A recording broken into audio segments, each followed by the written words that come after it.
Last week we talked about death scenes and the emotional connotations they potentially have on players, but this week I want to be a little bit more specific and explore what I consider to be one of the most violent games ever conceived.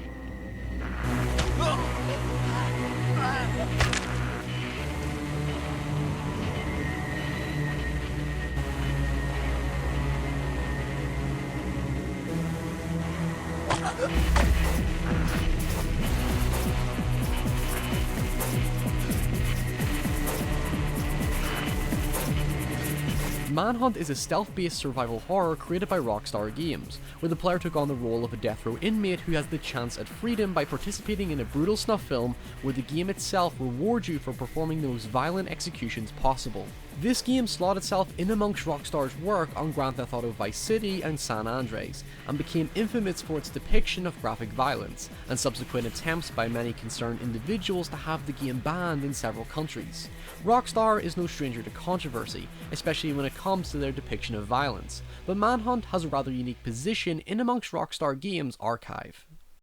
Manhunt was uncompromising. I mean, it was barbaric, vicious, cruel, and overall just a very ugly game to play. I genuinely felt repulsed by the end of it, which is strange given how disconnected I am from violence in the media. For the most part, the actual graphic imagery is modestly censored to reinforce its stark, gritty visual style, but the sound design is so piercingly specific and detailed that it makes up for the limitations of 3D design at the time.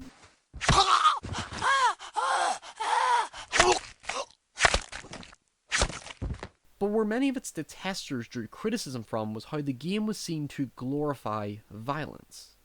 Grand Theft Auto goes through the same scrutiny because of this perception that video games can correlate with violent behaviour, but where Manhunt escalated this matter was how it made violence a fundamental component to both its story and its gameplay.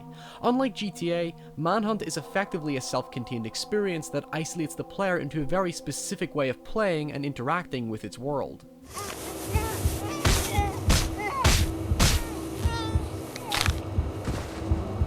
In fact, former Rockstar employee Jeff Williams explained his experience on his blog, where he stated that GTA is a much more lighthearted experience in comparison that doesn't actively encourage violence against innocent people.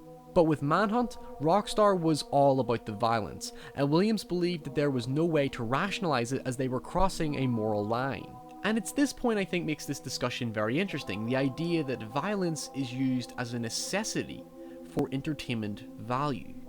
Something which I've theorized, as pretentious as it may seem, is this idea of the internal-external components to a video game. Internally, what is the game asking you to do, and externally, what does the game let you do?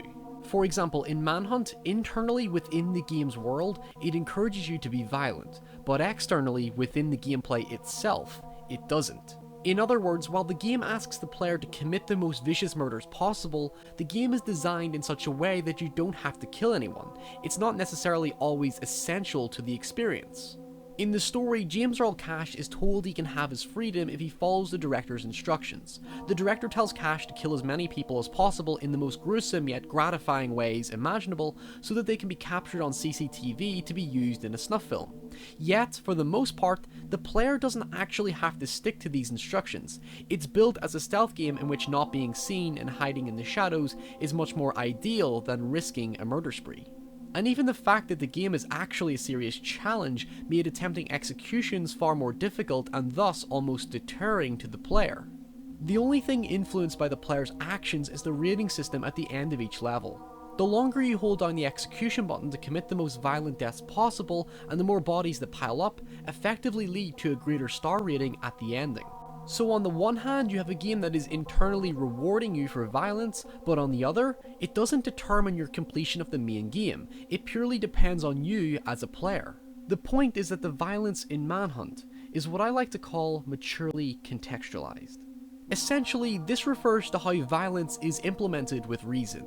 Manhunt is built as an aggressively nihilistic experience, and it explores the deepest, darkest aspects of violence both physically and ethically by creating a world that is so devoid of emotions and humanity that it is extremely provocative to our sensibilities as moral human beings. The acts of violence that the player commits are represented in the world as gratifying to witness, given that the kills are being used for entertainment and fetish purposes. It's not supposed to be pleasant or even comfortably fitting to its gritty visual style, especially given how your actions are rarely out of self-defense more than they are to satisfy the voyeuristic nature of the director. Okay, are you ready? Camera, action. In cinema, New French Extremity took on a similar approach by making films that were so severely unflinching in their depiction of sex and violence. These were films that were driven to break the taboo, to give us something that was hard to watch and painful to swallow.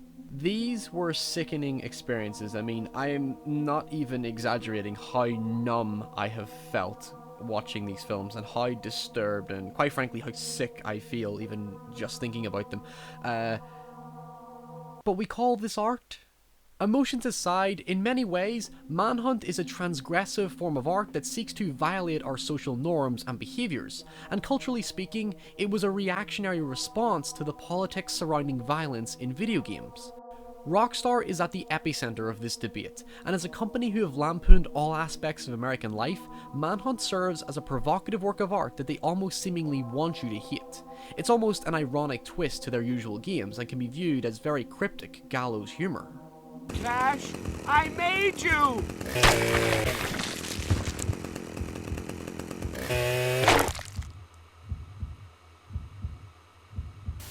But it's not just the violence, the game in general is just a miserable reality. You play as a death row inmate with no personality or redeeming qualities whatsoever. You're tasked with murdering thugs, gangs, occultists, and pedophiles. Everybody is corrupt, your innocent family is unfairly murdered despite their freedom being promised, and then there's this ghastly pigman thing that still haunts me to this very day.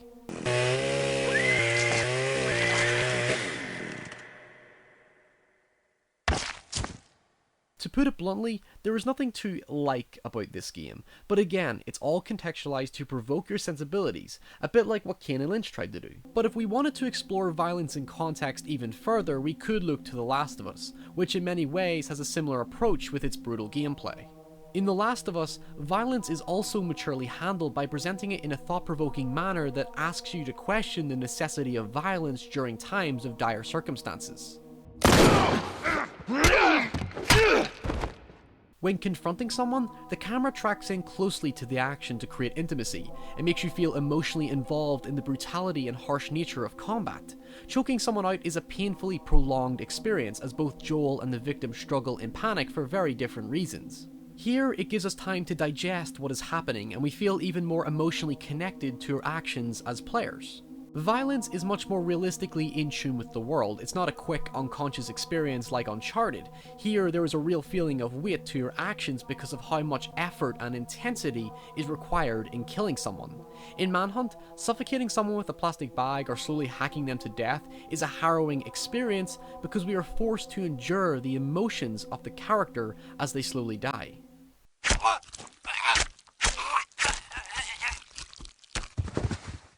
A game like Hitman is more desensitized and emotionally detached from its violence because while the executions are indeed violent, there is no real response from the characters to make us feel genuinely affected by our actions.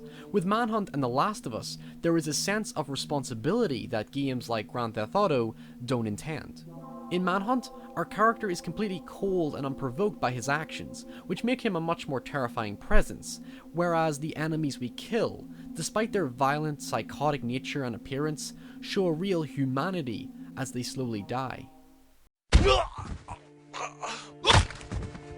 In many ways, the violence in Manhunt speaks to us as emotionally detached gamers who feel more gratification from killing enemies in games than any level of guilt, regret, or sympathy.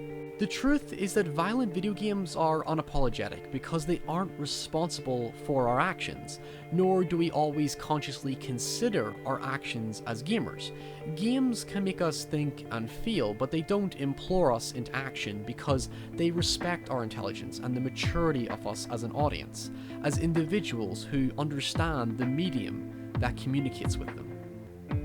But sometimes it's not a bad thing for video games or other forms of media to cross a line from time to time, just to see where our sensitivity actually lies.